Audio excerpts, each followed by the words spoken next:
High স্কুলের প্রেম। কখন যে সদ্য কৌশলে পা দেওয়া বালক প্রক করা বালিকার প্রেমে পড়ে যায় ঠিক বোঝা যায় না।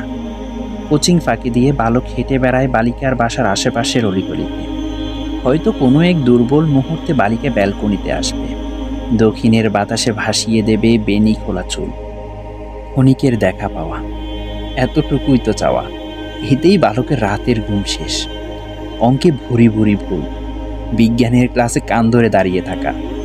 দিন যেতে থাকে, বালক বালিকার পেছনে আঠার মতো লেগে থাকে। কোনো একদিন বালিকারও ভালো লেগে যায় বালককে। সদ্য গোপের রেখা গজানো, শার্টের বোদাম খোলা বালককে মনে হয় পৃথিবীর সবচেয়ে সুদর্শন পুরুষ। বালিকা কলমের ক্যাপ কামড়িয়ে বাঁকা করে ফেলে। কিছুতেই মন বসে না পড়ার টেবিলে। একদিন মুখোমুখি দাঁড়ায় দুজন। কিছুক্ষণের জন্য নেমে আসে মহাজাগতিক নীরবতা। আয়নার সামনে দাঁড়িয়ে শতবার রিহার্সেল দিয়ে আসা কথাগুলো উলট পালট হয়ে যায়।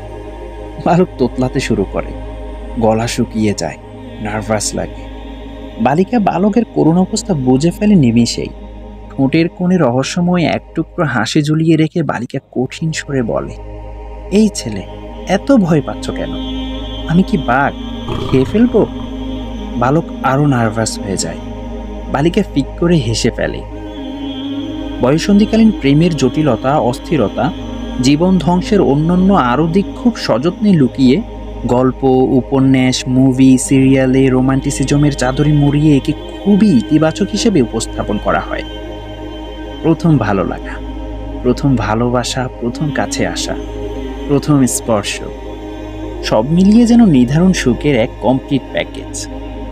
মেয়েদের উপস্থাপন করা হয় রানী হিসেবে। ছেলেরা প্রজা, ছেলেরা দাস। কিশোরী তরুণীদের পটানোর জন্য ছেলেরা পাগলামি করে বেড়াচ্ছে। কবিতা লিখছে, প্রস্তুতি নিচ্ছে, দূর আকাশের চাপটাও চুরি করে আনার। শেষমেশ হাঁটু গেড়ে বসে ভালোবাসার কথা জানাচ্ছে। কিশোর তরুণদের সকল প্রচেষ্টা, সকল কর্মকাণ্ড ঘটছে কিশোরী তরুণীদের হৃদয় দখলকে কেন্দ্র করে। দীর্ঘ সময় ধরে মানুষের চোখে ধুলো দেওয়া সম্ভব হলেও আজকের চরম যৌনায়িত সমাজে ঠিকই বের হয়ে এসেছে এই প্রেমের আসল চেহারা। পচে গলে দুর্গন্ধ ছড়িয়ে জানান দিচ্ছে এই বীভৎস অবস্থা। আগেই আলোচনা করেছি, পর্ন আসক্তি খুব দ্রুত শিশু কিশোরদের বাস্তব জীবনে যৌনতার দিকে ঠেলে দেয়, আর এর ফলে মেয়েদের উপর তীব্র চাপ পড়ে। কিশোরেরা অন্তরঙ্গতার জন্য কিশোরীদের চাপ দিতে থাকে। রাজি না হলে কিশোরীদের নিয়ে রসালো মন্তব্য করা হয়। কিশোরীদের পবিত্র থাকা আকুতিকে নিয়ে ব্যঙ্গ, বিদ্রূপ, ঠাট্টা উপহাস করা হয়। বয়ফ্রেন্ড খেলা করে গার্লফ্রেন্ডের আবেগ নিয়ে, ইমোশনালি ব্ল্যাকমেইল করে। যদি আমাকে সত্যিকারের ভালোবাসো, তাহলে আমাকে তোমার টপলেস ছবি পাঠাও। টপলেস ছবি প্রযুক্তির কল্যাণে ঘুরতে থাকে অন্য ছেলেদের ফোনেও। ছবি দেখে শুরু হয় লাগামহীন ফ্যান্টাসি, চলে হস্তমৈথুন।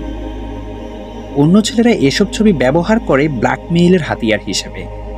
গার্লফ্রেন্ড বিছানায় যেতে রাজি না হলে কিশোরেরা সম্পর্ক টিকিয়ে রাখার আগ্রহ হারিয়ে ফেলে। মেয়েরাও টপলেস ছবি না পাঠালে বা বিছানায় যেতে আগ্রহী না হলে অন্য ছেলেদের কাছে পাত্তা পায় না। শেষমেশ বাধ্য হয়ে এই ছেলেদের প্রস্তাব মেনে নিতে হয়। নিজের শরীর তুলে দিতে হয় ক্ষুধার্ত ছেলেদের পাতে। গত 60 বছরে কুমারিত্ব হারানোর বয়স 19 থেকে নেমে এসেছে 16-তে। ডলি ম্যাগাজিনের তথ্য অনুযায়ী 2011 সালে 56% কিশোরী মাত্র 13 থেকে 15 বছর বয়সেই নিজেদের দেহকে তুলে দিয়েছে অন্যের হাতে। অস্ট্রেলিয়ার এক গবেষণা অনুযায়ী মেয়েদের জীবনের প্রথম যৌন অভিজ্ঞতা হয়েছে 11 থেকে 17 বছর বয়সের মধ্যে। গড় বয়স ছিল 14-এর কাছাকাছি। সেই সাথে বাড়ছে গর্ভপাত। জন্মের ছাড়পত্র না পেয়ে প্রতিনিয়ত অসংখ্য শিশুর জায়গা হচ্ছে রাস্তায় ডাস্টবিন অথবা টয়লেটের কমোডে।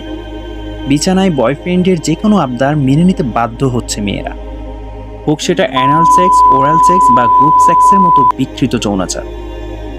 আজ এতটুকুই থাক।